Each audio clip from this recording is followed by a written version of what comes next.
आज के दिन 12 सितारों की गर्दिश के असरात जो आपकी ज़िंदगी को मुतासर कर सकते हैं, उनको मद्देनज़र रखते हुए हम आपको आपकी निजी, कारोबारी और अज़दवाजी ज़िंदगी के मुतल्लिक़ आगाही फराम करेंगे। बात करते हैं बुर्ज दल्लू के हामिल अफराद की कि उनका आज का दिन कैसा गुजरेगा। तो नाज़रीन, आज अपनी समाजी मुश्किलात को हल करने के लिए आपकी गुफ्तगू करने और दूसरों को अपने नज़रियात से हम आहंग करने की उम्दा सलाहियत रूज पर होगी और आप बहुत सी कामयाबियाँ हासिल कर सकते हैं। शाम में अपने पुराने मुलतवी शुदा मामलात को मुकम्मल करने की कोशिश कामयाब बना सकते हैं। किसी माली परेशानी के बारे में अपने शकूक शुबहात और फ़िक्रमंदी को खातर में ना लाएं और घबराहट का शिकार ना हों।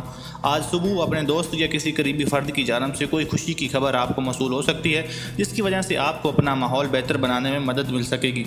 आपको अपने दोस्तों की जानब से किसी तकरीब में शमूलियत की दावत भी मिल सकती है।